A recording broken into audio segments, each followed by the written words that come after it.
شوف هو اللغة اللي كانت سائدة خلال الفترة اللي فاتت هي لغة الأرقام بالظبط. فتلاقي الشركات كلها كانت بتعصر نفسها داخليا على الأرقام. لما الأرقام بقت سهل الحصول عليها وسهل الوصول ليها اتغير الفكر. بقينا بنقول يا جماعة البيزنس بقى رايح قوي ناحية الأرقام من غير هيومانيزيشن.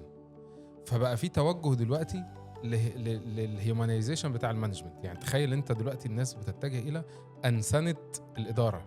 يعني انت احنا خدنا بالنا مؤخرا بقى بعد 100 سنة ولا 150 سنة في علم الإدارة احنا يا جماعة اصلا بنتعامل مع بشر. فاحنا لازم نفكر في نفسيات البشر. عشان كده ظهر تخصص اسمه organizational psychology او علم النفس الإداري، او كان زمان اسمه industrial psychology علم النفس الصناعي. فبالتالي بدأنا نرجع لورا بقى نقول ايه، احنا بني ادمين وبنتعامل مع بني ادمين. عشان كده السوفت سكيلز والهيومن ديفلوبمنت والليدرشيب والكونسبتس دي بقت اهم بكتير جدا من الارقام، لان الارقام خلاص بقت متوفره. اي حد دلوقتي يقدر يوصل الارقام، اي حد دلوقتي يقدر يعمل برزنتيشن رائعه، AI تخلص كل حاجه.